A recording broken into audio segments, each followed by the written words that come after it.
Hey guys, we're back with another episode of Tavern Talks 202. My hands did something weird there. And today we have Dispelled Dice on Emma. Um, yeah, Dice, let's take it away. Introduce Hi. yourself. Yeah, so my name's Emma Claire, and I run DeltaDice. I just started that dice company about 2 months ago. Pretty new to the TTRPG space. I rolled my first D20 in December at a one shot after discovering it, after my sister told me to check it out. Been falling down the rabbit hole ever since. It's been a blast, and I've been getting to know so many people, and it's been so much fun. And I make dice now. It's really like a really good like hobby for me because I like being crafty with all of my hobbies, even it's like adjacent. So it's like I'm like, oh, this is like sparkly math rocks. I'm gonna learn how to make these because I will be a dice goblin. So it's much better for me to make a second hobby out of a hobby instead of just keeping it all the same. So, one of our usual kind of questions at the beginning, and I know that you said that you just got into D&D in Yeah. December. What was your first game that you played? Was it a D&D game? Yeah, it was a D&D one shot. There's a local group called Ladies of D&D, and they have a monthly event. And I was able to go to that. Great DM was like, hey, we don't care that you've never played. I'll walk you through pre-gen. Like, you don't have to know anything, just show up. Really great people at the table. But it was like a Yule Ball inspired one shot where we ended up like fighting like this like frost witch and like her pet giant Yule cat. So that was the very first time I played. And then got invited to a bunch of other one shots within like the local community. From that, my first character was a rogue. So that was kind of fun for me because I was like, okay, I'm gonna hide and let other people do the talking because I don't know how this is supposed to work. Um, but it was really fun. I ended up being the bait for the Yule Cat because the Yule Cat wanted to eat all the little children for Christmas, and I was like a halfling, so I was child size. So when we had to like lure it to us, I was like, "Hi, it's me. I'll be the bait." um, so it was a time. It was really fun. But yeah, it was a D&D 5e 5.5e one shot. Awesome. Um, yeah, so I mean, I'm sure that's that's how we know. So five was your first one. Yeah. Are there any other games that you've seen that you want to try and play? So I've played a few Daggerheart one shots, and I've also played a Nimble one shot or two. So like, I've been branching out, and I've been seeing other ones because people are like, "Hey, do you want to go play this?" And my answer is never no unless I'm already busy. So I've played a bunch of those. I have so the Daggerheart one shots. It's like through this group called Tavern, and they do like monthly events and stuff. Really close with all the people that help run that, and it's awesome. I'm on their Patreon. But they'll run like a reoccurring story that builds on itself, but you don't have to go to everyone to like understand what the plot is. So I get to try out different types of characters and that kind of stuff each week. So I've been doing that for Daggerheart. And then my friend that I've met through both organizations runs Nimble one shots every once in a while. So that's been pretty fun to check out. I have two home games now for D&D, just through meeting people and us trying to get stuff together. Might be getting a third soon. We'll see. Really big community in San Diego. So it's been pretty cool.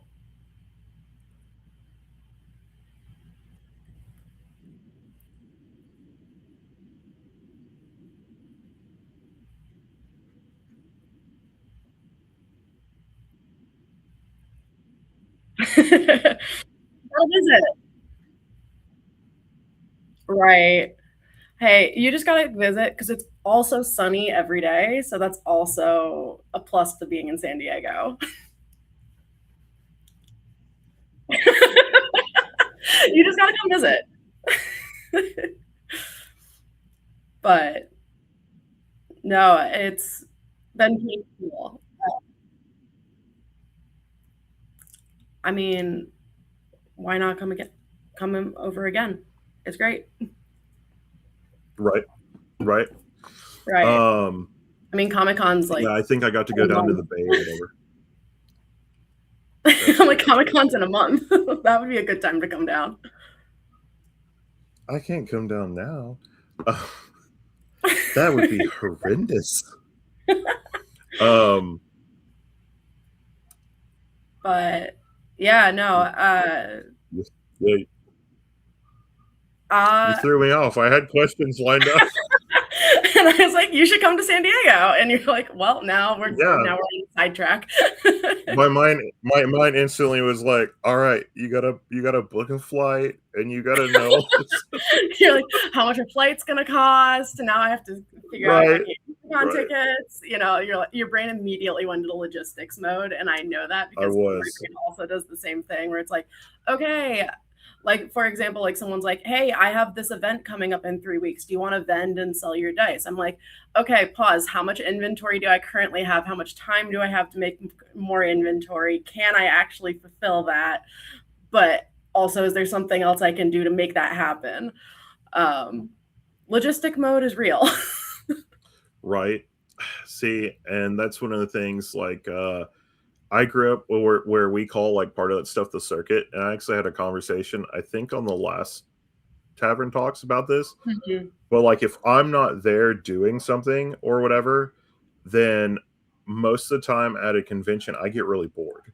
And so it was just because of all the years, like with my family doing stuff where you actually worked them, that not working them kind of seems like you're moving so slow, and it's like being in the Matrix, because you're like, okay, I'm here. The only things I can really do are go out and like buy stuff. Do I really want to only sit here for 8 hours and buy like $600 worth of stuff? Like, what's the budget here? Yeah. No, I know that for me, anytime I'm going to like conventions and stuff, if I'm not doing anything, like if I'm not selling dice, I'm doing what I call side quests, where I'm trying to find all the little hidden like gems of like other things to do. We're trying to meet as many people as I can. I call them side questing. So that's kind of like I do that real life side quests. It's great. I do that too. It's what you do when you get bored. You find a side quest. You entertain yourself. Well, I call everything a quest. So it's like, hey, we're going to go to the grocery store. That's a quest. Hey, we're going to go do this. So that side quest would be, I'm going to go down the ice cream aisle and pick out a pint. That wasn't part of the normal plan, but right. It's a side quest now. Right.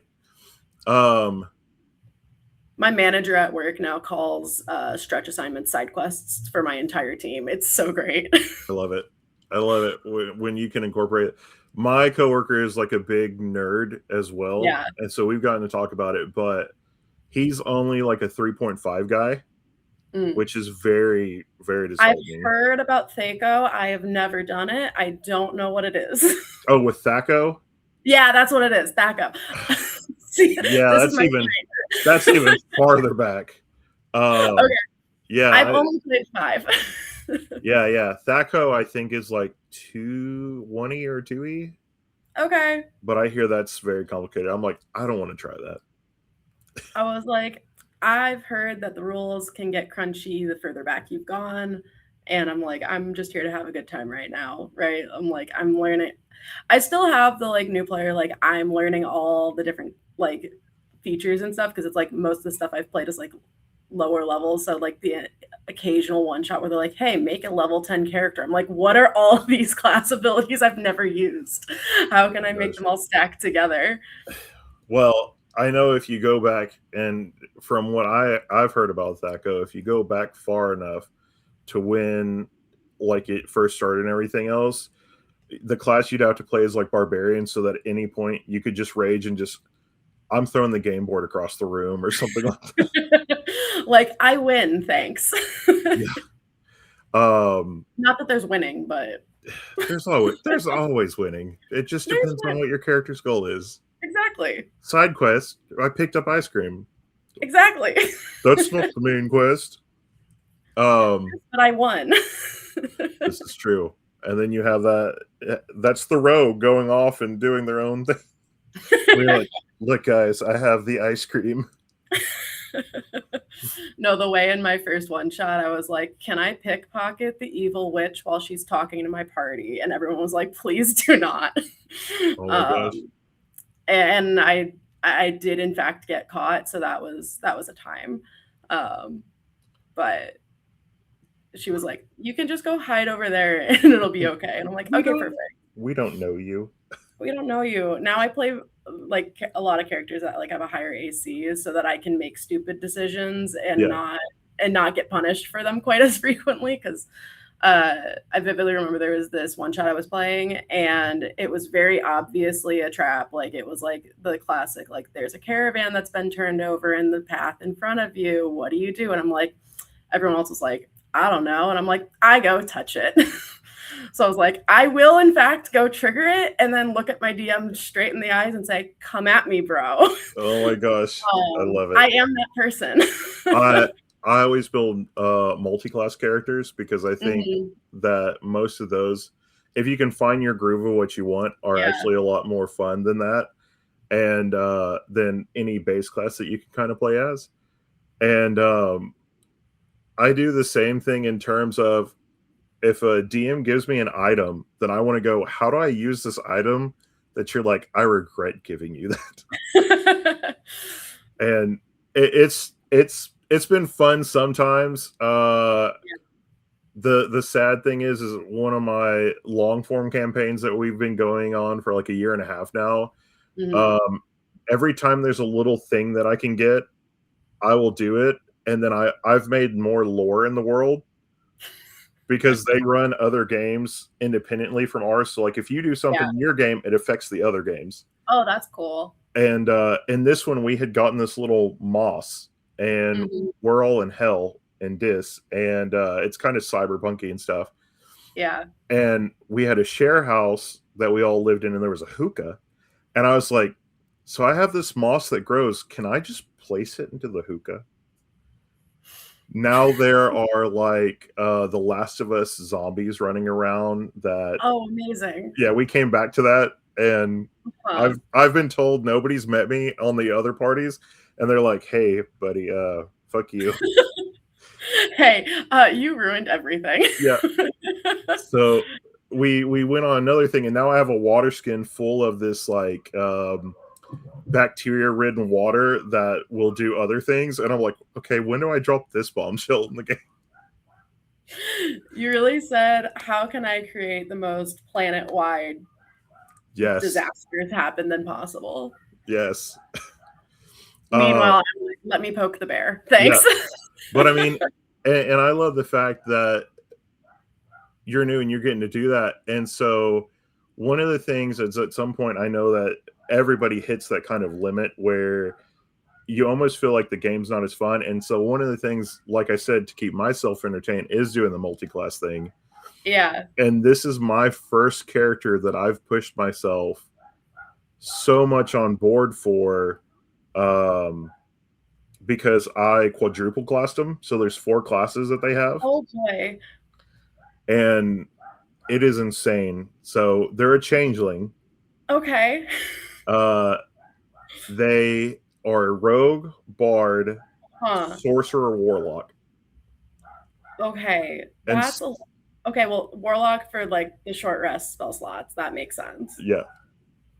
And then sorcery points. That's a lot. Yeah. That's a lot. But yeah. That's so fun. Oh my god. Because usually I would build like a guy. I would pre-build a guy kind of to see how it would work out up to like 18.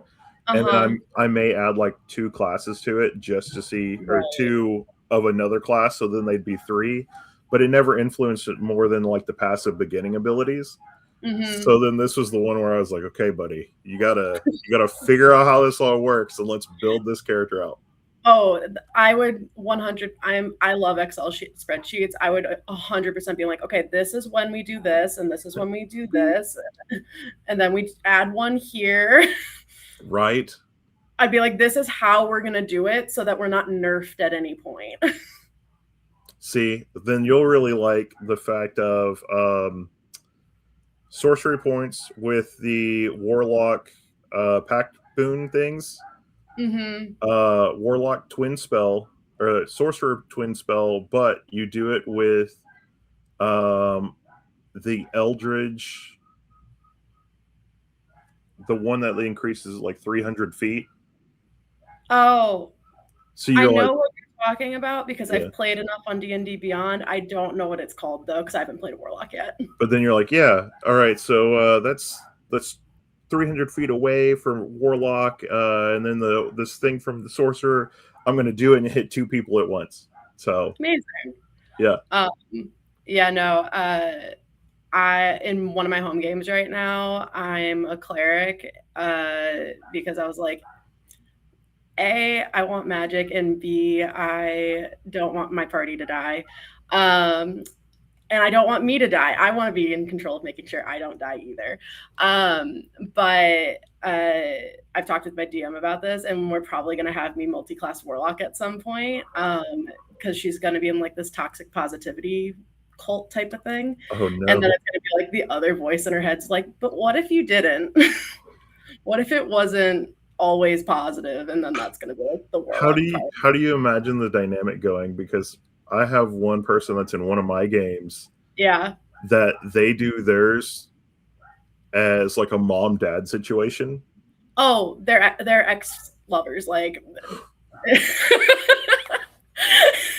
it's like when it's like, okay, like I made like best friends with this person, then they go off and meet your ex-boyfriend, like independent. Like that's kind of how I see it going. But we'll see. It's where we started at level 1, so I was like, we're not doing this right away. Like it has to match with the plot. But I was like, at some also my first character, and I'm planning to multi-class. Like this is great. But also I am the type of person that will go through and like try to figure out like how can I optimize all these things. And I was like, ooh, I love these. I get my spell slots back on short rest so I can just use spells more frequently because that's fun. Right. Yeah, I'm like, let me have We more, more cool shit I can do. will you get changes? I did that to my guy. So he special requested to play a monkey race. That's not Okay. the Hidozi. He wanted to play. It's called a Sawajin. That's off of one of the kind of Japanese inspired lore books. Yeah. So he's playing that, and when he started building his guy, he goes, "Oh well, I'd like my warlock patron to be Cthulhu." I was like, "Sure." And at some point, his character went down and died. But it was storyline wise. I said, "Hey, I'm going to do this. Yeah. It's going to happen." But I said, "You'll get something else."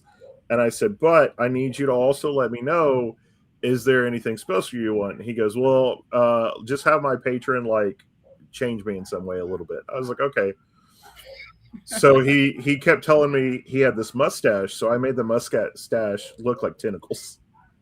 Oh my god, that's so funny. So he's got like a little Zoidberg from Futurama, like Oh, when he that's so talks. great. Oh And my god. then he finally made his pact with his cleric patron kind of Mm-hmm. person, and in that he wanted to fit with the other lore, so it was Izanagi or whatever, and so they're like the deity that also has rainbows. So I was like, I'm gonna really mess you over here. Each tentacle is a color of the rainbow. um, okay, but how appropriate for Pride Month.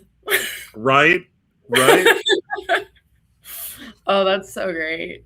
I was No, like, if you ever get character art done, you're gonna have to show me this because no, because that's so great. Like, okay, that's when you do the commissions for like local artists. Be like, hi, I got this really awesome character. right. Make it happen. No, I know I have like a few friends that do like commissions and stuff for like character art, and they're all like extremely talented. And I'm like, I struggle with stick figures. 3D art is where I live. You're like, I know I can do dice. You want to do a trade? Like I can do dice based on your character. Yeah. You want to do a trade? I'll do your character. You do mine. Well, okay, but the community has been so good for that. My dice bag that I have right now, it's a crocheted like dragon scale dice bag, and like the person that made it for me like did like custom like leather work for the tie and stuff, and I just traded like a set or two of dice for it, and it was like, okay, let's trade our art, and it's so great. I love that. I see. These are reasons why I wish I knew how to do art. I'm not artsy at all. I can write, but I can't do art. That's art. That counts. So, but if and I don't have a lot of people that I can do as a home game, but one of the things going into the craft key area, I had one game that I did where we actually like I took brown paper and I like crinkled it up and made it look like it was worn, and everybody had different things for their characters. So I would pull out a piece of paper and be like, here, like in character, this is your character receiving whatever this thing was. And they were like, what is this? Like I had written it and like burned part of it and everything for different characters depending on what their backstories were. And they were like, I didn't know you were going to go this far. I was like, sometimes you try to be really cool and people are like, no. No, but it's so cool just to see everybody's like different like niche of like what they bring to it and how it like it's different for everybody. Like one of my friends is like really good at like painting minis, and every time that she runs a one shot, it is literally like I would say it's like you've made a movie set and you made it tiny, and it's like, how do you paint it that detailed, that like it's so little? When I'm painting my dice, I flood the numbers with paint and then I wipe the excess off, and that's about as good of painting as I can do. I skipped painting minis and went straight to dice, which is, I know, not the standard path. I just said, okay, let me find one of the hardest crafts and tackle it. Hey, I mean, dice seems a lot easier in my head than painting minis. And I kind of told myself I was never going to paint minis again after I did some of it. And between one friend that told me, you're so outside the lines and doing all this, I was like, it's a miniature. There's no lines. Is it colorful? Yes. Fantastic. Yeah. So like they did that. We had like completely different images of like what our work was supposed to look like. And they just dogged me all the time. I was like, I will never paint a miniature again. And then I found out part of it was because of the ADHD. I'm like, well, I don't want to ruin this one, so I'll keep this one this way. I'll buy a second one to mess up. Me collecting hobbies. Right. Me collecting hobbies where I'm like, oh, okay. Like even my like family is like, you have phases of your life where it's like, okay, I'm hyper focused on this thing, and then in about 3 years it's going to shift. It's always going to be somewhat related, but it just pivots. Don't talk to James on that. He's like, every time I talk to Jacob, I find out something new, and I'm like, shh. Not everybody's supposed to know all this. No, but when he knows like 3 of the things that I do, and then when he found out that I collected swords too, he goes, "You just amaze me so much, Jacob." I'm like, thanks, I guess. Thanks? Question mark. Right. No, it's. Have you ever taken one of your characters and made a set of dice like for you personally off of one of the characters that you've played? Though? I made 2 based off my cleric right now. So I have one so it's just normal clear resin, and then I put tinsel on the inside, and when you like move it, it looks exactly like I think it looks like magic. And then I inked it in white for like the magic part. And then I made a matte set of dice that was like this navy blue color with like gold lettering, because she's like a tiefling, but like her like skin's like blue and her horns are like gold. So I was like, okay, this is what she looks like on the outside, and this is what's on the inside. So those are the 2 sets I roll with in that campaign. And it's like, okay, like when you have to roll advantage and disadvantage, I have both. So I feel like for myself, I know most people will just do like 1 set for like their characters, but like for my characters, I think I'm going to just consistently make myself 2 because I can. I mean, this is your warlock cleric person, right? Yeah. I mean, you might be up to 4 sets by the end. You know what? No, That's okay. I do that. I do that all the time. And my new adventure is taking all the sets of dice that I own that aren't like the generic Chessex ones, because Yeah. some of those you could just, feel like they Right. have more of a soul, but most of them you can't. Like they're just, Right. these are clear yellow. A fighter, maybe. Basing it off the dice. His name is Bob. Like complete generic. Okay, here's a generic red set. His name is also Bob, but he's going to be a ranger. Right. Cool. For red gives barbarian. Yeah. But his name is also Bob. So But they're all Bob. yeah. Absolutely. But all the ones, especially like the ones that I've had that either were custom made or anything, are going through and trying to figure out a character that fits the mood of those dice. And then building a character around that, based off of Excel spreadsheets. I was like, such a real way to do it. I was like, oh my god, you already said it. Excel. But like multi-classing at least like 2. So like a barbarian rogue, what would that look like? Do I have a set of dice that matches that? What this one? Or a particular game, something like that. So really the only ones that I claim wholeheartedly are, I have a solid black set that are Chessex that are red, and I have 5 sets of those because they're my DM dice. So that tracks. Yeah, so I have them all in a item match and everything else. So at some point awesome. I'll get a better custom bag from somebody. But my friend's trying to start a dice bag business. She does it all out of recycled materials. She's called Beyond the Visage on Instagram. Not just gonna plug her real quick, because if you're looking for a bag, she's starting to take commissions. So be like, hey, can you message this guy? Hey, message this person. No, but they're great. And yeah, no, I'm like all the little accessories.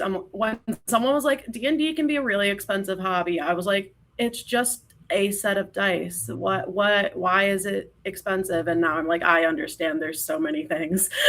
I am now in fact supplying the many things. Going off of like that train of thought, what has been like your biggest expense that you've realized that you've done without like noticing that you've done that? And don't look at my was like in general or for dice? Yeah, I mean it could be like a set of could be dice, it could be like a set of books, like you were like went down the rabbit hole, oh I don't have this and I don't have this. Well, I will say that for the fact that I only play Daggerheart like once a month right now, I bought like the full like starter set of everything for Daggerheart, and that was not cheap. And I'm like, okay, I've used this once, but I have it all, and I've like been like, okay, what would this character look like? And like using all the cards, I was like, this is a really easy. You've made my Excel spreadsheet physical. This is great. But then with dice, resin's crazy expensive and I go through it so fast. At this point, the person I'm buying resin from, like I should just set up like please send me this much resin every month, but on a discount because it's reoccurring. Like, I'm going to need it. Yeah. But resin can be cheap. I don't choose the cheap stuff because I don't want to deal with the problems that come with cheap stuff. Yeah. Because when you use really cheap resin, like you can get lots of voids, your dice can yellow, sometimes you have curing issues. And I know myself, and if I like at the very start ran into like issues with like actually making it work, like I would have dropped it so fast because I was like, it's not working. Oh no, move on. So I did so much research into resin. So I found like this good resin for like a decent price, that cures in 24 hours, is really good at like staying strong. It doesn't yellow in the sun. It like takes on colors really well, is super clear if you don't add colors. Just like the perfect blank slate, more or less. Mm-hmm. And then you put it in the pressure pot so it doesn't get bubbles.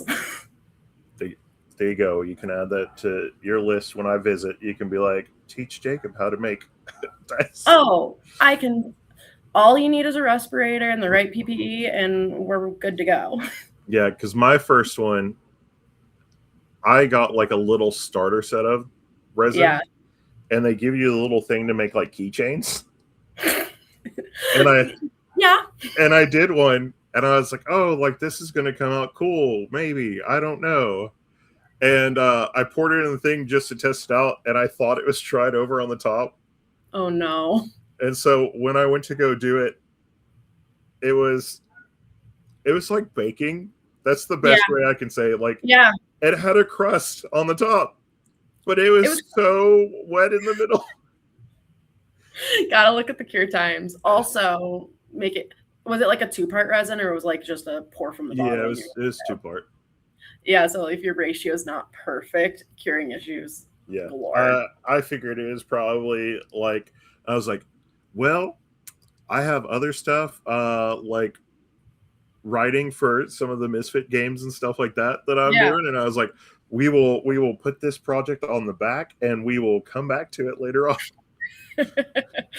No, I have never tried writing, but like so many of my friends now are in like fully into writing like one shots or modules or characters or subclasses or you name it. There's so many creative people in the space, and I'm like, y'all are so impressive because it could not be me. Like, let me make something inspired on that, but like, you guys can come up with a story. Do you think that you will ever try and be a DM? We'll see. I might try it once. We'll see how it goes. We're 6 months into this. We're still enjoying playing. It's just kind of early. Like, we're a little. What? Also, I know you don't have to like have any experience to DM, so like I know that's not the point. But like, I know like. I know there's a lot of responsibility on it and making sure that it's a lot of fun. And I think that I could do that because like I now understand the rules and how it works, and we can make it happen. But I just know so many really good storytellers, and I'm like, I'll do a one shot maybe once, maybe twice. We'll see. Well, I mean, if you need a break. The funny thing is, like, I'm what I call a reactive DM, which is whenever we're playing, I may have like 3 paragraphs of stuff like, this may be the creature you guys are fighting, and these are part of the things for a backstory, but they'll just be like notes or dashes. And then while we're in the game, depending on how the people do stuff, I'll just pull something out of my pocket and be like, this is what's going on, guys. Right. See, I would be like, I've like seen the like memes where it's like a DM like prepares like a document of stuff, and then the first thing the players do makes all of that null and void. That would be me, and I would be like, all right, what are we doing? See, and that's what happened to me of why I ended up becoming a DM is I had people that, like, one rule that a lot of people always say is don't have a player character. Right. And part of my people are player characters that I use, but it's to kind of move the story in a certain way, and to kind of give the party backup. But when I play that character, if somebody goes, I want to do something cool, I'll be like, cool. And I'm so crucial of my character that it's like, unless they suggest it for that character to do, I won't even think about it. Right. But I'll try and do that and make sure like how they're going to do that. But I had a guy that would do it, and anytime you played, his character was like the star of the game. And I was like, that's not fun. All right, don't do that as a DM, okay? This isn't fun. Yeah. And then I had one guy too that we played like 3 of his campaigns, and we would get like 3 sessions into it, and then he'd quit. And it was because, mostly me, I would have something that happened that like messed up his plan, and it would Right. either kill off a character that was crucial to his story or something like that. And I was like, okay, I don't want to be a DM like that. Like if I write something and somebody screws a character over, like in this instance, I accidentally blew up his bandit guy or whatever. That I was like, listen, same situation. He has a twin brother. He has a son that knows about all his ploys. There's another guy. He's wearing a ring of some kind of stuff that would negate the explosion. All this other stuff. Like there are too many things that could fix that problem. Right. And some people I know, they get locked into that, and they railroad themselves into Right. I can't figure that out past what I want to do. Yeah, it's like if you have like the blinders on, it's like, okay, like we're going to I do follow the rabbit hole sometimes, and sometimes you need to be able to like pull the escape hatch. Yeah. Yeah. Yeah. So I usually do that and use stuff in life. So if I saw something cool when I was out driving and I was like, this looks like something cool, I'll add that into my game.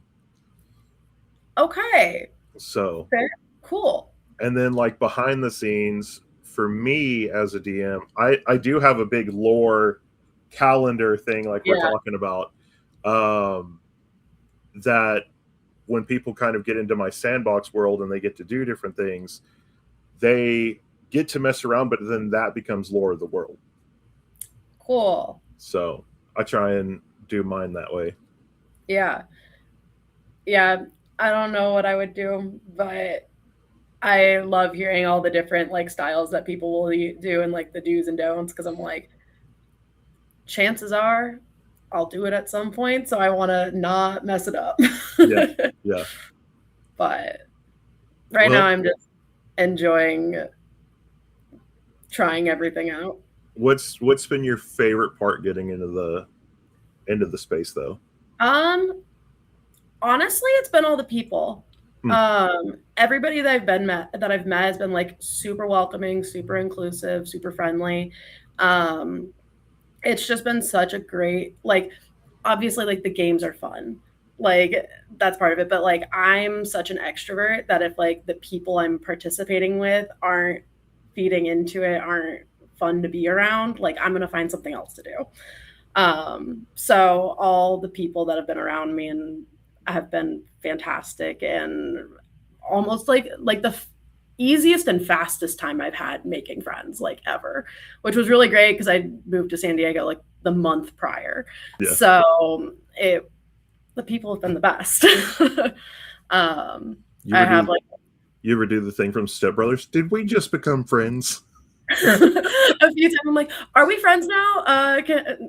Phone numbers exchange, Instagrams, want to make a Discord for the group. Like I just through meeting people in different games, like I think I have a Discord that now has like 15 to 20 people on it, and we'll be like, hey, do we want to get together for like another one shot? Or like someone's like, hey, it's my birthday, let's go do a bar crawl.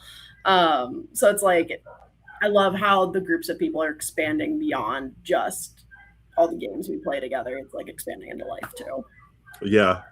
Well, and it's weird sometimes getting into conversations with like part of the other people that I know in the space. Yeah. Just because whenever you go, because I do board games too on my Instagram, so it's both of them. Whenever people start bringing up like movies or whatever, I'm like, oh, I'm totally here for this. And it's like, but we only really knew each other about talking about RPGs. So it's really refreshing to have that other outside stuff, because at times it almost feels like a job that this is, especially when you talk about it like a lot. You know, the number of times that I've been like, oh my God, dice. And I'm like, this is turning into a second job, but also I love it. So it's not really work. I'm like, it's the side hustle I'm choosing to have. It's the side hustle that I get to have. But I'm like, oh, we are becoming a legitimate business, so this is technically a job. But the people that are around me make it not feel that way, because it's just fun and everybody's nerding out about the stuff that they're excited about. So. Yeah. Yeah, Getting to see other people excited about the things that they're excited about is so much fun to me. we had a little while where we were playing Return to Moria, Mm-hmm. and that was like the corniest thing that me and James actually like got hooked on, and we were like, "So, are we mining tonight? Yeah, let's mine. Okay." And and then when that went away, it was kind of like we beat the game and everything. It was kind of like, what do we do now? Well, I guess we go back to like writing games. I was like, that's what we used to do, isn't it? Yeah. Yeah. It's a side quest. Yeah. It is definitely a side quest. Well, so we went a little over time, but I told you I'm a yapper. This happens.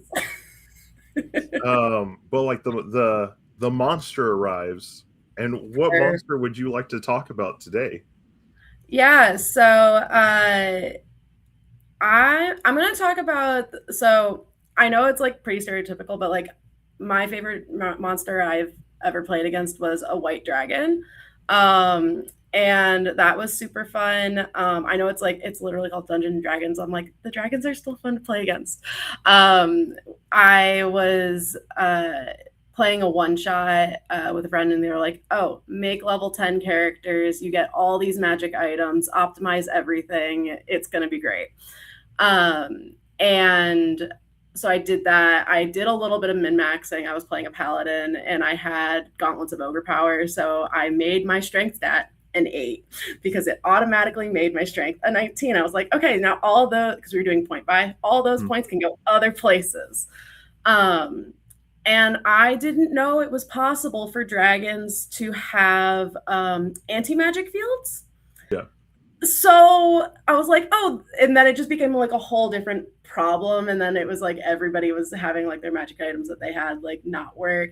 And it was just like an even bigger problem. But also like someone in my party did do the classic trying to seduce the dragon. So that was funny to watch and almost be successful. And then it turned into combat. It was a really fun time. And then ended up being that the thing that like kind of broke the anti-magic field was my one non-magical item that I brought, which I had brought a grenade. I was like, okay, you make magic not work, here's a bomb. Because like at that point I was like, I've never had items, I've never done that, so like I spent like several hours scrolling through all the items and stuff and being like, okay, like what can I use that's gonna make the biggest boom for whatever reason if magic's not working. And I didn't know any magic fields existed, so I was like, this is perfect. So let me tell you the weird thing about this. I'm gonna have to check and see if you have a camera. Yeah. I have a friend that's doing a one shot where it's like bullywogs and goblins that are fighting, and I built a monk, and I did the same thing. Okay, but it was such a good idea until it wasn't. I made it an 8, and I was like, hey, because I was watching the season 4 of Vox Machina, and I was like, hey, do you care if I give my guy the gauntlets that Grog has, the Titanstone gauntlets? He goes, no, man, and he's a new DM. And he goes, no, man, you can totally do that. And I was like, cool. Can I have them all the way maxed out? Because it's like 3 phases. And he goes, yeah, sure, go ahead. I was like, cool. I was like, well, I'm gonna make my strength an 8. Okay, but like, so when I put these things on, it'll bump him up to a 26. Oh my god. Okay, but that's so broken. And I did it, and he said, hey, we're gonna play a game. And I was like, okay, we're playing a game, that'll be cool. And I thought we would have other people there, and he goes, no, I just wanted you to test it out for me. So it's like, this is a one-on-one, I want to see how this works. I'm playing a Harrigan, so I turned into a giant bunny. Oh my god. And then I kept popping all my key. I got to the second encounter and had used all my key, and then he just whooped me. And he goes, all right. He goes, I think everything will be okay. You made it through the encounter. And he goes, all right, I'm rolling this attack. And I was like, I'm dead. And he goes, you're dead? I was like, yeah, I used all my stuff. I'm done. Like, I will not die. I'm dead. Move on. Yeah. And he's like, well, I know that the encounter was a good one then. I was like, for who? It was a challenge. But that's the point. Same thing. I was like, oh man, Yeah. I can put these gauntlets on. They'll knock my stuff up. Won't have to worry My about it. quote of the night was, I'm not min-maxing, I'm optimizing. Yeah. But also, like, it's just wanting to be effective. Yeah. You told me to come prepared for a hard fight and to be effective, and I understood the assignment. Yeah. And then didn't know that was an option. Well, right now I'm trying to talk them into having it go a little more so I can get another point, which is the Cape of Enlargement, because Cool. it takes the Harrigan from being a medium creature to a huge creature, or to a large creature to a huge creature. Yeah. And I was like, giant rabbit with Fist of Fury coming at you. That's terrifying. But awesome. That's how it's so happens. good. That's how it happens. Imagine that though, fighting a white dragon. I think it would just become like a kaiju battle, you know? Yes. That's what that is. Yes. That is definitely it. Now I have to look up if there's rabbit kaiju in here. There has to be, right? Someone's made it. If not, do it. You write it. If not, I got to message somebody in Japan. Right? Now you have to make that happen. This is true. It's a side quest. Side quest. So it's fun that you like white dragons, because I really like the silver dragon, which they look very closely alike. Yeah. And they're actually found in the same area.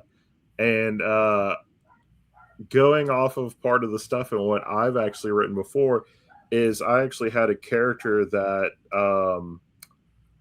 they knew that their character was gay. And so how I had kind of let it in is almost like a dragon heart situation. Yeah. They did that. And then over time, this very pale, beautiful, tall man with white hair or silver hair actually came into their life. And they found out that was the person that had shared their heart with them way back when they were ill as a child, and had fallen in love. So I actually got a custom piece of art made. Oh, that's awesome. Of their wedding day.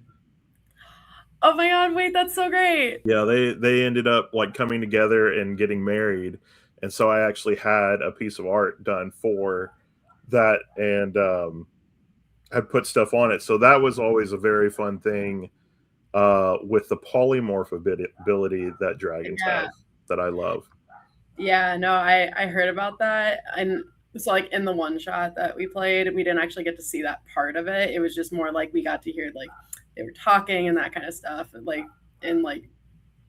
So we didn't see the polymorph portion of it, but I knew that was a thing. Yeah. And I don't know, I just think there's a lot to dragons that are just fun, and they're big and scary, and they're fun to play. Well, and the really fun thing, especially since we were talking about Critical Role, is Vox Machina, the Chroma Conclave. Like, I love that aspect. No, literally. Okay, so because I just got into this, I'm right now I'm watching campaign 4 like as it's coming out. Yeah. But because of the Amazon series, I'm able to I know what happened in Vox Machina. So like I was like, okay, but only up to what the episodes have released so far. I know more episodes came out today. I haven't seen those yet. But I love that they turned it into an Amazon series, because now I'm like, I'm getting all these references a little bit more. Yeah. A little faster, because there's like 1 million hours of content or something like that. Yes. I'm doing my best to catch up. See, and again, so we talked about that. A lot of people I know that their breaking point of knowing like what a lot of the stuff was because of Critical Role. I didn't Right. really know. I knew about Critical Role, but I had never watched any of the campaigns or whatever. Dimension 20 was really my thing, which was That's where I started. Brennan Lee Mulligan, Yep. and having the whole first one where they actually went to school. That was my favorite thing so far that I've gotten to watch, and then going into like the fairy tale one, that was very fun. On also as a writer, knowing like, hey, you can also take all this stuff that already exists and just tweak it a little bit, than Yeah. what we know as like a Disney movie or Right. something like that. No, because Fantasy High was like the first series I watched, and then that was like I was like, okay, I need to go find this. I need to actually go roll a d20. I went through like their whole catalog first, and then I was like, okay, we've exhausted this, and then that was around the same time that they were like starting campaign 4, and I was like, perfect familiarity over here. Let's go. And I was like, oh, this is so like it's so much longer, which is so great because it mimics actual sessions so much more realistically, because I know D20 is Dimension 20 is a little bit more produced. But at the same time, I'm like, okay, like Dimension 20 is great for like people who are like getting into it, and then Critical Role is like much more accurate. Yeah, yeah, this is true. But some games are kind of like that. When you have somebody, you can have weird things that get pulled into it that way. Yeah. So it's funny. It's how I learned, because like I know Dimension 20 went through a bunch, like they did a bunch of like just normal D&D games, and then they started switching game systems. That was how I learned that there were other game systems. I was like, you're playing by different rules right now. What's going on? Oh my gosh. Yeah. Well, and then they did the vampire one, which Yeah, that's like airing right now, right? yeah, yeah. And that's if you've talked to Sam about his game at all. I didn't know he was playing that one. Yeah. Sam has run Night of the Worm for us, which is Okay, a werewolf and a vampire one kind of smashed together. oh, cool. And Amazing. and so the character that everybody's loved in that so far, that's my generic, not generic character, is a Yeah, vampire Wonka. fun. And so I talk about chocolate and candy all the time. Okay, but that's sometimes just funny. Uh, I feel like all the RP moments where it's like, okay, I have a thing, and then the more times you can lean on it, the better the bit gets. Yeah. It's the best. Yeah. Well, and I got to do that when we LARPed, because I got him into one of the LARPs, or let him know about one of the LARPs that I was going to when we went to GaryCon, which I got to play Wonka there. That was really funny. You just had like Hershey bars or something in your pocket. Well, so the funny thing was doing the LARP and introducing myself, and some people wouldn't click with them, but then explaining, like, one person was like, hey, like, you're not supposed to have, like, vampires aren't supposed to be known. And instantly, like, my brain clicked, and I was like, well, tell that to the people that wrote a book and 3 movies about me. And he instantly was like, and it clicked for him that he's like, oh my God, it's not like a fake bit. Like, this is the character. Oh my God, that's so funny. So, but I mean, there's so much, and I love kind of the backstory you get to make of characters. Yeah. And then on the DM side of it, I love where it is almost like making dice, I would say. Yeah. Where you get to take all those little different aspects that people have put in. Maybe somebody gives you the color of the dice. Maybe somebody has like the shape of the dice. Somebody has like the other sparkles or the item that you get to put in the dice. And then you make this kind of like, you weave a story for all of them together, right. And you go, hey, this is what I present. Yeah, no, sometimes like people will like, because I've done like a handful of commissions at this point, they'll send me like, here's like the image of the mini and the personality. Have at it. Yeah. So it's kind of like I'm like I see the like story and the lore and like the like are they like your sunshine character in your dark setting or like what's like I get to do a vibe check and then I get to match the dice to that and it's really fun. Yeah. We Um the one that I have, it's that I run is Honey, I Shrunk the Kids, but in oh fun. one of Elminster's libraries. Yeah. So they're supposed to traverse, and in my world of page right, if you know the lore enough that there's actually people that are from our world, like there's things that actually pull in the main little god that I've made actually has reference and stuff to things, and it's funny trying to like he'll make reference to Star Wars and you have to go, but y'all's characters wouldn't know anything about Star Wars. No. Star Wars is canon now. So then all the characters like, I've heard this tale of Luke the Skywalker and his adventures against Darth Vader.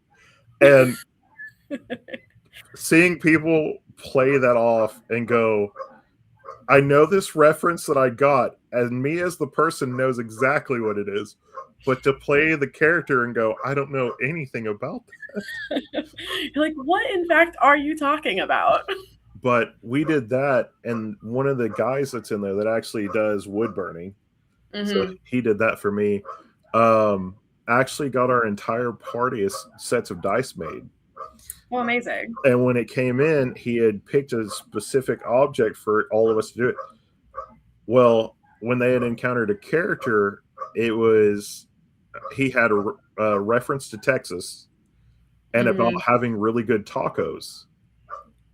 Amazing. So he had been teleported there and had used the rest of his supplies that he had, which are basically tortilla shells. Amazing. And had made tacos as one of his last things. He goes, this is like the last thing of me getting to remember Texas. Right. And he actually shared them. So while it's supposed to be called Elminster's Library, it is now quoted, because everybody is an animal, that it is now quoted as Tacos and Tails. Oh my god, that's so perfect. Well, so in this set of dice there was a little taco. I was about to say, like, there has to be a taco somewhere. There was a little taco in each one, and the dice are like this weird brownish red color. Yeah. Which is not what I would have ever expected. Well, when the guy had them commissioned, he had them put taco seasoning in the resin. Wait, that's so perfect. So oh my god. Now we have these things that are mine has tacos and everybody else has a little thing of their animal that they represent. Yeah. So his was a rabbit, another guy is the monkey. They all have like that in their dice. And then mine have the tacos, and all of them have the taco powder in it. And I was like, that's so great. You realize I can never take this set of dice anywhere. Well, now I'm like, okay, because like it's so fun to find more things you can mix into the dice, right? Yeah. So like I've put like little ceramic pieces in there. I found these glow in the dark, like itty bitty mini mushrooms. Yeah. So I made a glow in the dark set, and that was really fun. But it's like the more things that I find that are small enough that I can shove into a dice, it's so fun. And then there's like different ways to color your dice, and like taco seasoning, definitely. I haven't tried that one. I have taco seasoning in my kitchen. That might happen soon, because it's right there. Why not? I feel like I need to get on a plane now and come visit you. That way I can be like, hey, how does this work? It's late. Aren't you supposed to be asleep? Why are you standing in the kitchen looking at your spice rack? I was trying to think if oregano could go in a set of dice. At 10 p.m. for everybody? Yeah, I was trying to think if oregano or pizza seasoning went into a dice. That was it. This can happen. Have you ever seen like the powdered like pizza seasoning that you can put on top of like popcorn? Yeah. There we go. Pizza dice. Yeah. Right? And then little pieces of pepperoni. Yeah, we can make that happen. Or now I don't know if that would actually hold though, because if like the meat went bad, I don't I don't know the food degradation process inside resin, or if that Bet, happened. I'd have to do bet. some research. We'll have to do the. I'll have to find the jack o' We have lantern to. people. We're gonna have to do some food dice. The jack o' lantern people put pumpkins in resin, Yeah, and they make one every exactly. year. Yeah, But also, like, there's so much air inside of pumpkins, so it's yeah, like it's different. So it's like I feel like I'd have to test it out. yeah. Well, I'd and have to. that's what they said. They had one that somehow there was a little air in it, Right. and it had started rotting in it, and you could see the liquid around the pumpkin. Right. And then like I forget if it like actually ended up exploding, but like with like all the like when it rots, there's like bacteria and stuff, and then there's gases. And I'm like, I don't want someone's dice bag to explode. Oh my gosh. Can you imagine? Can you imagine be like, okay, and now I cast my entire dice set is explode. I mean, stick with me here. You go to roll it, and when it hits the table is when it happens, and it's like, yeah, see, that's exactly how fireball gets cast. That's a fireball. Everybody that's covered in the pumpkin exploded dice affected. Yeah, yeah. That's a nat 20. That would be hilarious. It's not double damage, it's double explosion radius. Right. Looks like it made a cone attack. I didn't ask how big the room was. I said my dice said. Have you ever used the little spheres that you put stuff in and you put them in Liquid the Quartz? middle? Yeah, yeah. I have the stuff. Hmm. I've tried it twice. I've had one success, but I didn't fill it with enough glitter on the inside. Yeah. So I'm experimenting with it. I'm hoping to have liquid cores for sale in the next like call it 2 months. Call it August. I'm hoping to have liquid cores available. They're a lot harder to make than you would imagine, but they're so pretty and they're so dynamic. Yeah. I want to make it work so badly. I know there's that, and there's another person that I've had a conversation with that does. They make like a smaller dice, and then they use washi paper. And yeah. They put it around there, and then they put it back and they re-resin it basically. No, that's called making it with blanks. So the ones they're putting washi tape around don't actually have numbers on it. Yeah. They're usually like just like one fraction of a dice size smaller than the like numbers on the outside. That's how I make a lot. So I make terrarium sets. Yeah. So I'll in the blanks put like little like dried flowers or something, and then I'll take like a chrome marker or another like metallic paint or something and go along the edges of the blank, and then I'll put it inside the shell, and it looks like a terrarium because I added the like metallic lining to it. See, look, you're already like so far ahead. I've watched so many YouTube videos. You're like, I've watched enough to have enough experience that I'm very much past 6 months. This is why attempt 1 worked. We watched so many YouTube videos. No, but like people are always like, how'd you learn how to do this so quickly? Genuinely, I'm a firm believer that anyone can learn anything from YouTube if you find the right resources. Not to say that there isn't some skill base to it. Like, it is hard to do, but like, YouTube's a great resource. So I have to share a scene with you from the Burrows. Okay. So, because we both talked about Stranger Things off air ahead of time. Yeah. And the Burrows is somewhat like Stranger Things, but like older in a retirement community and stuff like that. Uh-huh. And one of the episodes that I just had to watch last night, again for other recording reasons, right. Was very funny because you get to a point where there's an old guy that's an engineer, and they're sitting outside of this building they're trying to break into, and in his hand he's got the screwdriver to reach up and do it, and his friend's sitting beside him with a YouTube video of how to break it. So this is me. so what you saying, yeah, firm believer on anything you can watch on YouTube. Yes, this is how it happens. Well, no, because like in my day job, I'm an engineer, so I'm like this literally is me. Yeah, yeah. That's Oh my hilarious. god. There you I go. mean, Maybe I can sell you on that, and you'll be like, "Oh my god, it's so good." oh my gosh. No, but yeah, I just Google different dice styles and I'm like, yeah, let's try it. Why not? Get the right equipment. And Have you tried any of the other molds that do like the different things? Because I know I call them different because I'm a weirdo. But like the D8s that are actually look more like they're elongated. oh, so I don't have them for the D8s yet, but I have them for the D4s. So I have like the pyramid style and the shard style. So the ones that like come to like a point and then like a Yeah. smaller point. Um, but they're all sharp edge. So I firmly believe that my D4 are lethal regardless of shape. Don't step on them. They hurt worse than Legos. Um, Right? they're so they're sharp. They're sharp edged. It's great. These But I have the these are two why we different. put all of our dice in bags and stuff. Yeah, so they don't go everywhere. It's dangerous. We don't want to step on them.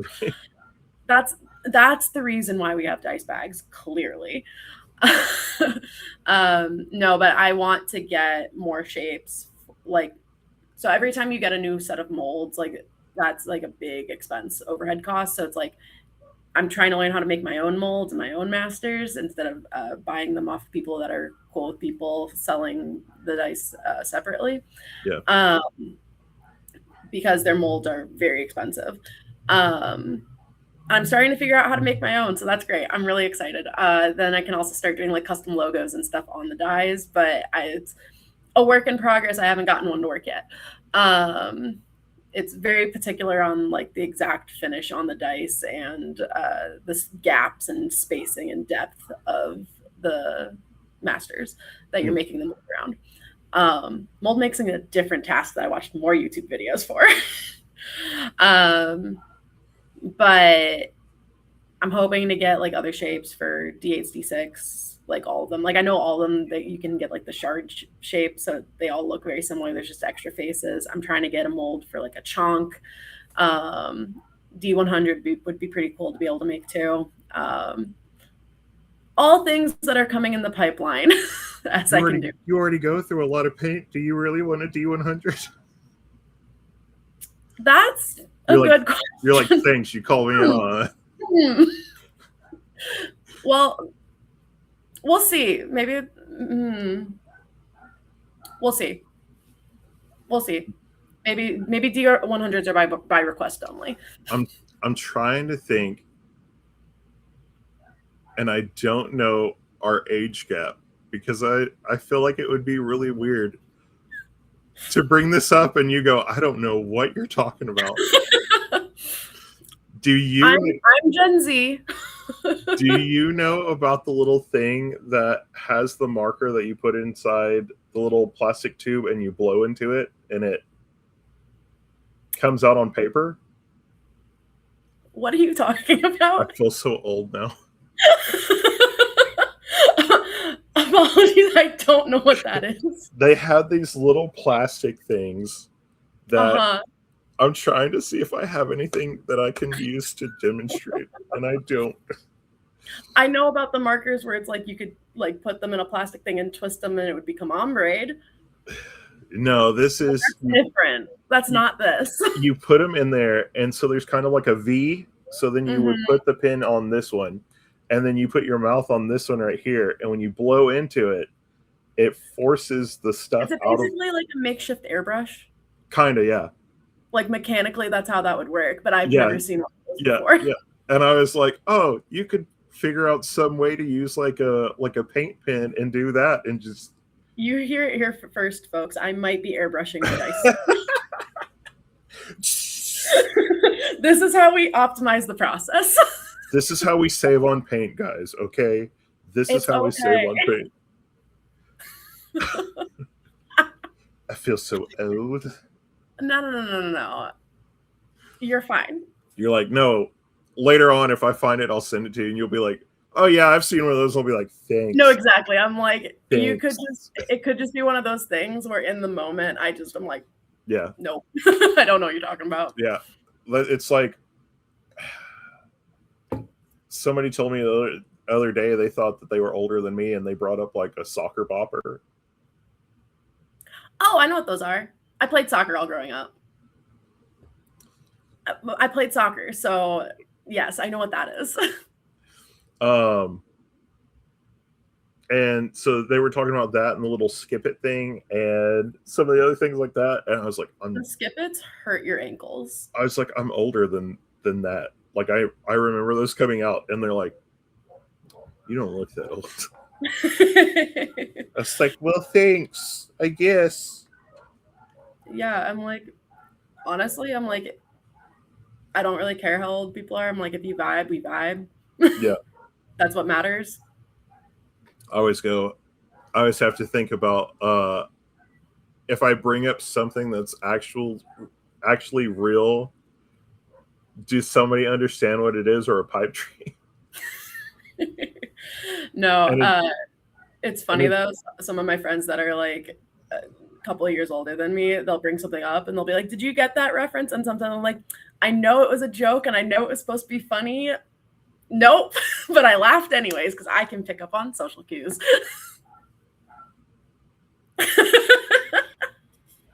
Yeah, I have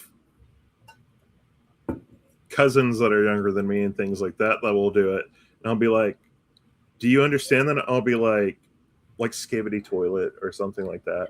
Okay, I'm not that Gen Z. And I'll be like, no, I don't know any of that. I'm just an old man, and I've lived for many years and piped my own pipe tobacco, and they're like, and you can see the hamster wheel working, Right? And I'm like, listen, I'm not that old.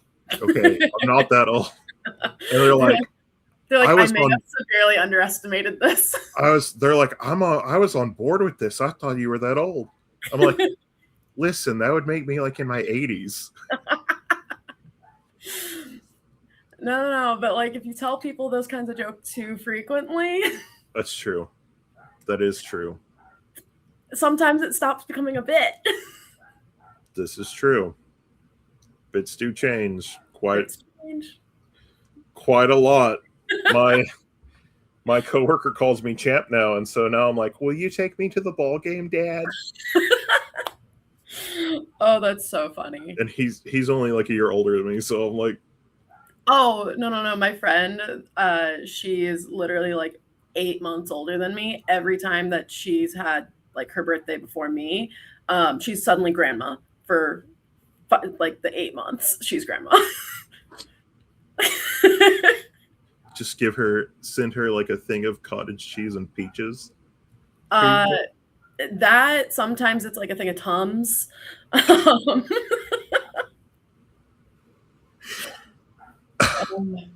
What were we just talking about earlier? Things that go into dice. We love side tangents here. It's great. Here you go. So I got you a dice set that has Tums and peaches. These are for you. These are for you. Happy birthday. Happy birthday, Grandma. Happy birthday, Grandma. You still look young. We were the same age, and now you're grandma again. Right. Oh my God. It's just a running joke. It's so funny. She's like leaned into it, and like sometimes like on her birthday we'll be like happy birthday and whatever, and she'll be like, I've gotten my walker out of the closet, guys. I'm here. Oh my gosh. It's so great. Yeah. I mean, and there's different things like that. I feel like when you have close friends you can do that with, which most of our close friends we actually play D&D with, but then there's more references that actually come into the game that exactly can actually make sense. Oh my gosh. The like things that you're like, oh, this was like a joke, like this was an inside joke, and now it's canon. Great. Yeah. But no, it's so much fun, and I'm only just starting to get to the point where like that's every once in a while happening. Do you have any ideas to like go to like like a big convention to actually sell dice or anything?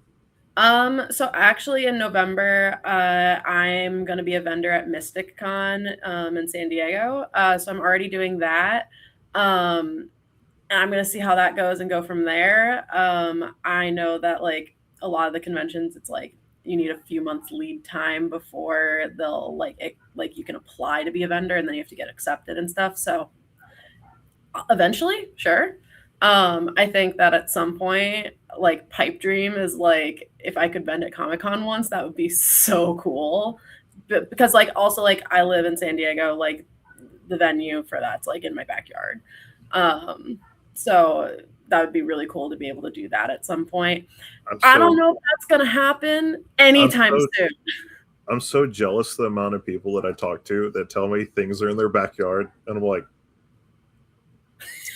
there's You're like, nothing like that in my backyard. you're like everything's a trip, everything's a flight. It is. It is definitely like sometimes we'll talk about, well, is anybody driving there or whatever? And I'm like, well, definitely not for me because it's going to be 10 plus hours to get there You're like, anyone unless I want to pick take me a up from plane. the airport? Exactly. Exactly. Yeah. Yeah. I mean, the closest thing that I have like that is like a local, like kind of Comic-Con thing, but Yeah. Yeah, like Mysticon's like a very like local, like it's only been around for like a couple of years. I think this is its third year running. Um, and through the community, I met the person that runs it. So they're like, "Hey, do you want to vend?" And I was like, "Absolutely, let's make it happen." I think part of our team went last year. Yeah, quite possibly. Mm. It's all the people have introduced me to each other, and it's all one big network at this point. So that's how I got into that, and we're gonna see how that goes. We'll see what happens. Heck yeah. Fingers crossed. I'm sure it'll be awesome though.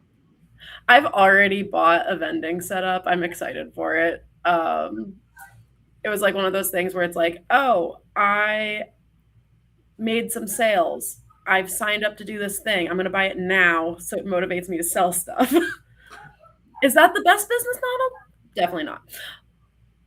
But right now it's fine because I have like a bunch of like vendor events that I'm doing over the next couple of days. Like on Saturday, I'm gonna be at UCSD at they have this like Goldbacks event, which is this it's like this artwork currency trading thing. It's not crypto, but it's like they have these bills that they've made that have like 24 karat gold on them. So like you can go and actually exchange them like you're like exchanging gold for money.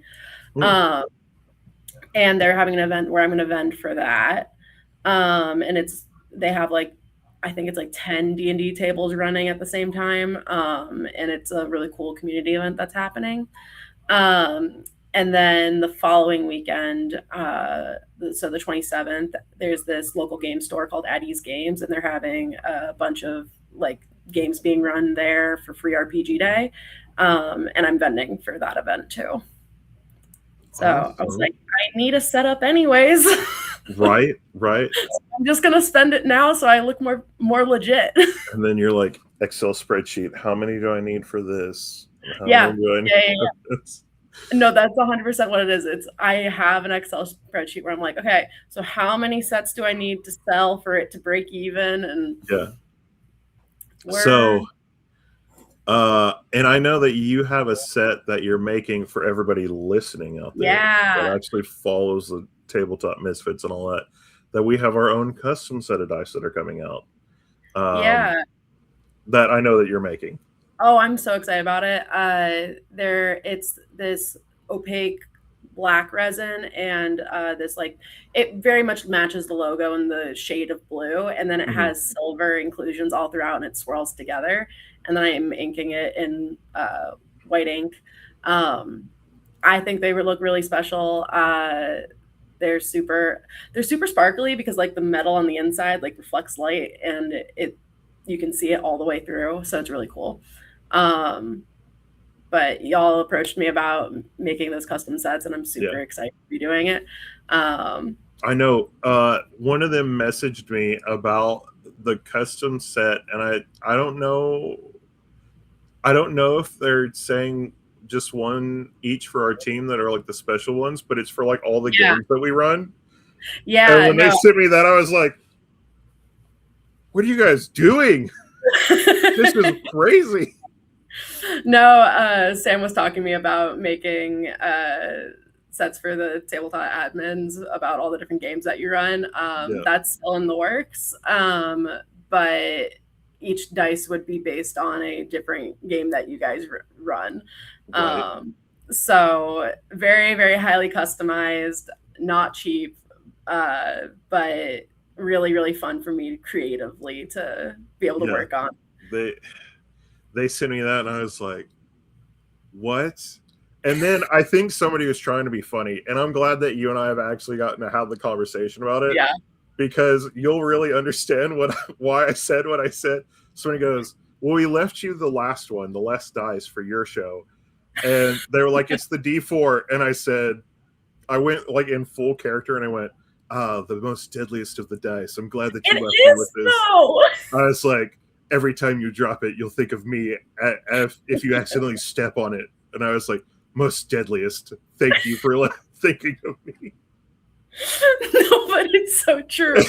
The D4s are my favorite because it's like they're all sharp edge dice, and those they hurt. And I was like, I don't know if somebody was trying to like act like they were going to be mean when they told me that. Right? It's like, but I was like, it's no, definitely not. It's definitely not what you think. I didn't even know it was going to happen that way. I was like, why wouldn't I feel honored with whatever I got? Exactly. But yeah, just whenever the person told me part of that, I was like, yeah, well, we're going to flip the table on that one.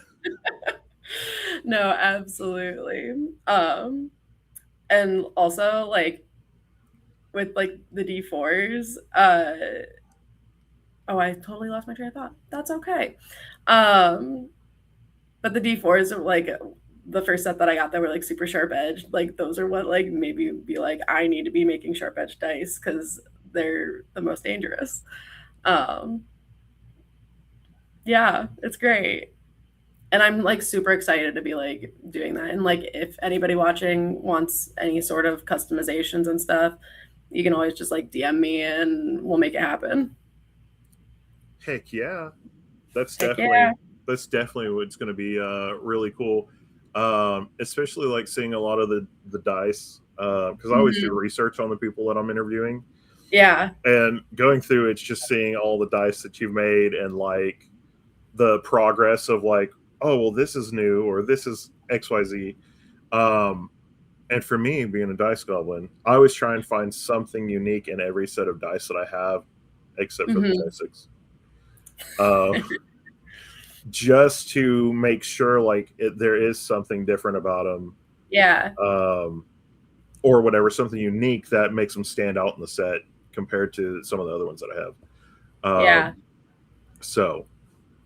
Yeah, and I try to make sure that my dice are always like super readable. Like I've chosen my fonts very specifically so that like they're like when you roll them, you can actually read the dice. Because like one of the things that I ran into really early on was like when someone would roll the dice and be like, is that a 3? Is that an 8? I can't tell. Because like I was like, why do you have it if you can't read it? Oh my gosh, right? I'm like, we need to be inking these so you can actually read the dice. So most of my dice are inked in like super high contrast colors so that they're easy to read. And I'm going to hopefully next month be coming out with a bunch of dice that I'll utilize glow in the dark paint so that when you're rolling in like lower light settings, they still show up pretty easily. Heck yeah. Heck yeah. Like, is that a 20? I don't know. Does the black light tell you that or not? Is the black light telling you that? Or... You know, that would be a really fun set of dice, though, if you could do one that somehow the blank wasn't a blank, right? Oh, yeah. And it had a set of numbers, but you inked them in a color that you couldn't see right off the bat. Ooh. And then the outside was clear. Yeah. So, like... You have to, like, you can you can see like a silver color or something, like Yeah, if yeah, you're in yeah. the light. But then if you're under a black light or like it's glow in the dark, then it's like that Or it's like a hidden number. fluorescent green. Yeah. And then just flip it. So like regularly, if you would roll that in the silver 20, then if you rolled a silver 20 but in a black one, it would That black light, one. it would be a nat 1. That honestly, I need to figure out how to make that happen. Let's go. We'll I'm make buying the this first set. Yeah, say less. I'm gonna figure out how to make this happen. It's a thing now. Watch. Then somebody's gonna be like, "Where'd you come up with the concept?" Well, I was on this one episode of Tavern. This is how like origin stories of like these ideas start. Is like I'm just talking to people and they're like, "This would be cool," and I'll be like, "Okay, I'm gonna go figure it out. we'll make it happen." Yeah, that's where the idea for like glow in the dark, or like I'll be playing a game with someone, they'll be like, God, I wish dice could do this, and I'll be like, what if they could? Like someone was like, it's so hard to read my dice because it's so dark in here, and I'm like, that shouldn't be a problem. Let's fix Yeah. that. See, and there's a guy that I like to watch. I can't remember his name right now. But one of his rules for a DM was, you have to have everybody else at the table can have fancy dice, whatever they want. But as a DM, you have to make sure you can read your dice. Yeah. The color that he uses is a black and yellow dice. Oh, super high contrast, easy to read. And so that's why mine are red and black, because the red is super high contrast compared to the black die. So yeah. No, most of my dice are inked in like either white or black, but occasionally I'll do a different color. I never do red and green together because I'm not going to mess with people who might be colorblind. Christmas. Great. No, the resin can be red and green, but the numbers aren't going to be that way. Yeah. But no, and also I like that my dice are like bigger than Chessex, so it's like they have more feel to them when you're rolling them, but also like it allows the numbers to be bigger. Do you ever have a problem when you make a set of dice and you go, I really like these, and you're like, I'd like to keep them, and you're like, no, I need to sell these? Yes. Actually, there's been this one set of terrarium dice that had hot pink, orange, and purple flowers in them that I made, and I posted on my Instagram, and then I had 2 people message me wanting them before they were on sale. And I was like, obviously I'm going to do that, and I'm going to remake them for the other person as well because I have to, but like, gosh darn it, I wanted to keep those. They were so pretty. Like, I'll be making an extra 2 of those. They're like, we'll make a ton of those. Got it. Bestseller. So in that, do you ever have a thing with other dice that you try and get? Like right now, I have silicone. I have all the other ones. I have the metal, the solid metal, or the ones that are like the artsy ones that the inside of them, it'll be like almost like chain link or something. Like there's in the middle, it's completely like empty, but like there's stuff that you can tell. For me, the one set that I'm trying to find like a really good one right now without paying like super uber is a wood set, because that's the only ones that I don't really have anything of as a wood material. So like metal, wood, like crystal, like those have all, like I've looked at those and be like, those are so impressive. I don't have the manufacturing capability to do those yet, right? Because like, the wood ones require like different I don't know exactly what it's called, but you can't just, there's no liquid wood. That doesn't happen. Right. So you have to have the right like cutting materials and stuff. And like sometimes it's like laser cut for the like numbers or something. And that's a lot of machinery. I don't think I have the machinery room in my apartment. You're like, not yet. Not until I get not yet. Until I get a little warehouse. I get a warehouse, say less. We'll make it happen. But like, could I do it where it's like, okay, we've got a little, like you can buy like little cute blocks of wood. Could I put that in resin? Sure. You know, like I can do something adjacent. Can I put little crystals inside resin? Absolutely. I have a friend who makes nerdy stained glass stuff. She runs an Instagram called whatprettybones.glass. And she's giving me a bunch of her like stained glass like shards, like the things that have broken off, and I'm going to try to make a liquid core, right? So it's like she wanted like her glass inside dice, so we're working together to try to do something like that. So it's like other materials I'm definitely looking at for like inside dice. It just might not be the whole dice right now.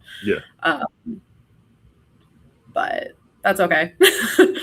We're 2 months into this. Yeah. Well, and that's a fun thing to do because, I mean, you can virtually, as we've said multiple times to people listening, you can virtually put anything inside of a dice. You know, through fate, trust, and pixie dust. I mean, you can even put food in there. Just sometimes. Am I telling you something? I'm going to make food dice now. It's going to happen. You're going to have my spice cabinet in your dice. So when you see those posted, this is why. Just walk out to my front door. I'll get that message. I'll get a message from some people that say, "Hey, I'm going to send you something," and they'll be like, "What's your address?" And I've I do it so much now that I'll just send the person my address without asking like what specifics. It's like the D8 will have like a sprig of rosemary or something in it. I'll walk out and there'll be this thing that looks like a spice cabinet box. And it'll be just sets of spices that are dice. It's going to happen now. Excuse me. You're like, excuse me, what's this? And then there can be a little box beside it that's a chunk that has a mini spice rack inside of that. Oh my god. I'd be like, this is too much. You've gone too far. This is too much, you've gone too far, but at the same time, like, it's whimsical and why the hell not? Limits were meant to be tested. Limits were meant to be tested. Yeah. And then I'd be like, let me know if anything goes bad.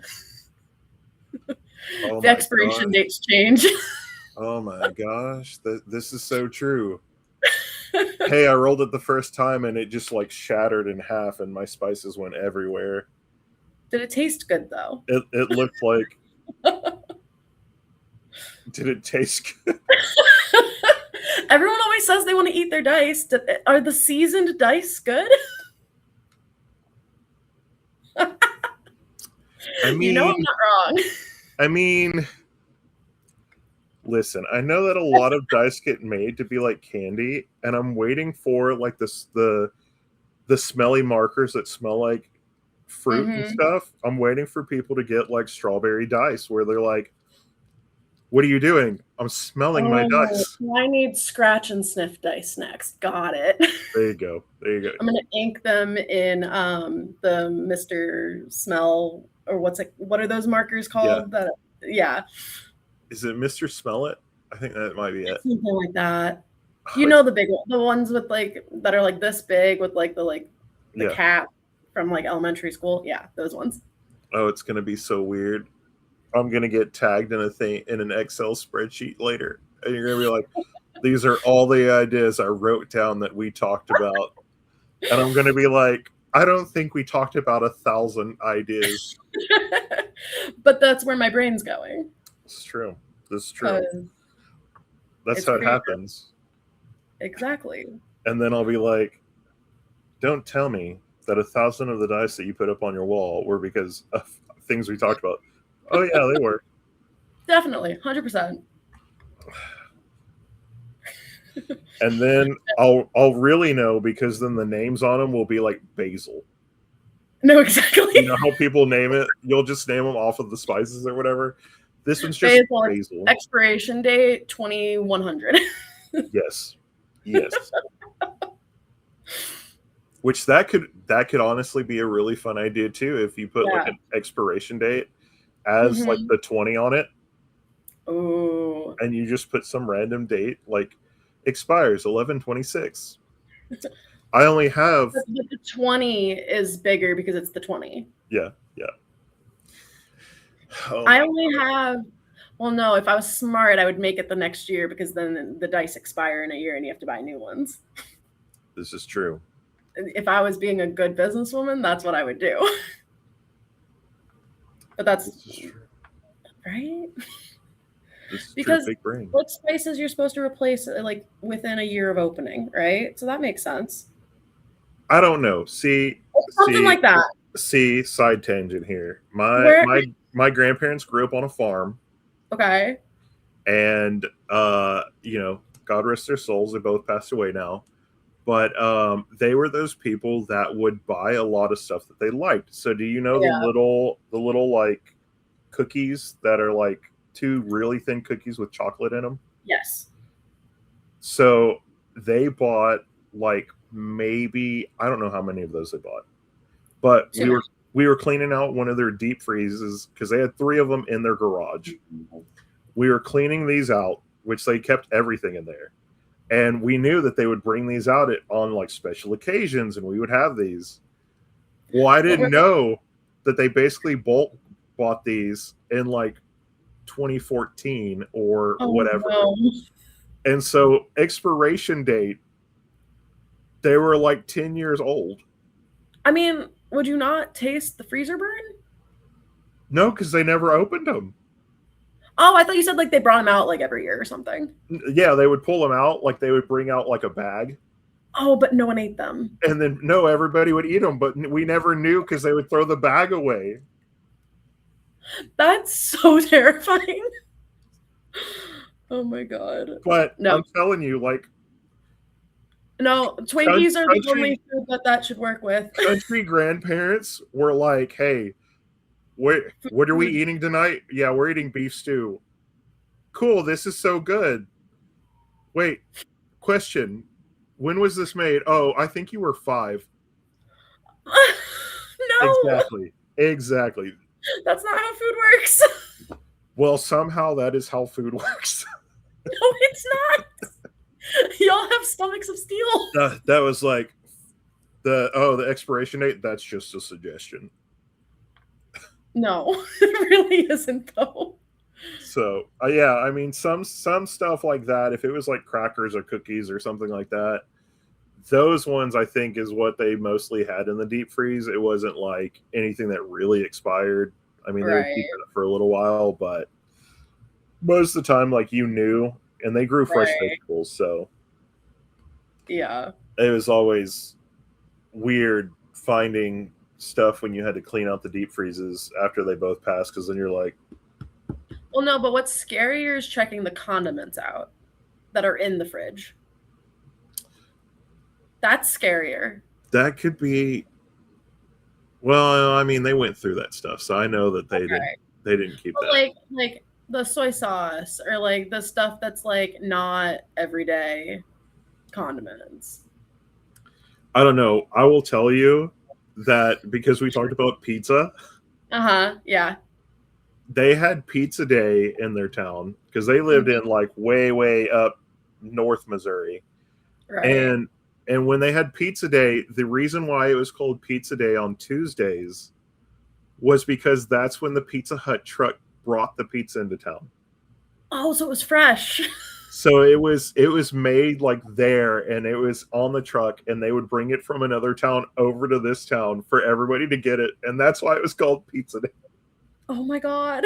Like, we're talking like really small town. Yeah. Can't relate to that one. Right. You're like, do you like coffee?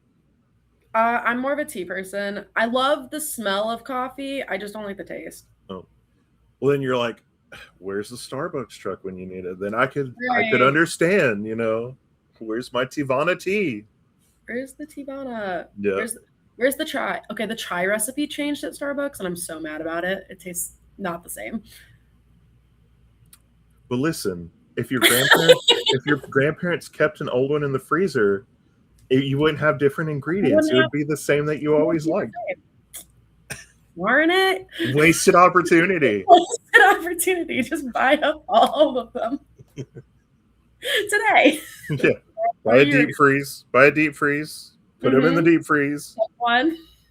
Then you do the little thing. Okay, I can only have this open for 2 seconds. Whoop, pull one out, close. Let it thaw. It's already iced. It'll be okay. Okay. It's already an iced chai. We're good. Oh my god. So I know we talked a little bit about part of the things that you're going to do because we are a little over time, but we knew this was going to happen because we knew we were both going to talk. Yeah. But are there any other things besides like MistCon or some of the other ones that you are going to? Yeah. So in way of dice. Yeah, so I do a monthly dice drop. I just had my most recent one this past Friday. I released a line of dice that was centered around Pride Month. So they're all based on the different LGBTQ flags. And so I just launched those. So a lot of those are still available if people are interested. And then I'm most likely going to be dropping another set of dice, like another batch of dice to my website July 24th weekend. I haven't picked the exact date yet. But that's next restock after the current one. So those are my big dates right now. Can we get a pre-release theme of what next month's dice drop will be? If I can make it liquid core, otherwise it might be food. Dang it. It might be food. It's going to come back to bite me in the ass again. If you start seeing food dice pop up on my Instagram, you know what the decision is. I will start seeing those things where you'll have tagged me to collaborate or whatever, and I'll be like, why am I getting like multiple collaborations from you? And it'll be like, gosh darn it. Yeah, it's all the food dice. Might be food dice. But no, those might be really fun. I might get a bunch of other than actual food in the dice, like I could always do things where I get like you can do like nail art and stuff. I can get those stickers and put them on the blanks, and then you have like little strawberries or pineapples or something inside the dice. I did a commission like that about a month ago where someone wanted carrot dice, and it was like right around Easter. So I got these like nail art from like Easter sales and stuff, and it was like little carrots and little bunny rabbits, and it was really fun to make. So might do a bunch of stuff like that. I am at the point right now that I try to only get like regular standard dice. Because like I have to fix that. I know you can be like, hey, I have like the werewolf or the Vampire the Masquerade like have a specific set of D10 dice. And like even Vason and all those have specific sets of dice, and I'm like, I don't need more of those. Yes, not yet. Do. Not always yet. Need more dice. I started making Daggerheart Hope and Fear dice pairs. Yeah. So you can just buy the D12s from me now. So I'm expanding to different types of things. You'll get your warehouse, and I'll be like, can I rent this corner over here for me? Like this corner is mine. So I can store the dice. It's just like a 3x3. That's it. That's fine. We can reserve you a box. Yeah. Be like, yes. But for all you guys still listening out there and everything else, I think other events that we have coming up tomorrow, I believe Beaker will be in his garage. I think he's still doing Subnautical. Currently, I think it's Subnautical 2, which I've been having fun. So if you want to also tune in for that, we have a lot of cool stuff in our sponsors that should have been dropping in the chat while we were having our conversation and whatnot. We have... I don't think we have anything Sunday. I don't think we have anything Sunday this time. I know we finished up Candela Obscura, and last weekend was Power Daddies for our Power Rangers game. So I don't think we have anything else currently for Sunday. Monday, though, I believe we also come back, though, to Dress to Quest, which is always a fun time. If you haven't watched that, go check it out. And then we will also be back here in the tavern for another Tavern Talks next Wednesday. So a lot of cool things coming down the pipeline. Check us out. Go check out DeltaDice for all your dice needs. And like James always tells me, he says, wait, but obviously we got to check out. So we're going to raise our glasses, have a toast, and we'll bid you guys all a fond farewell. Bye, everybody.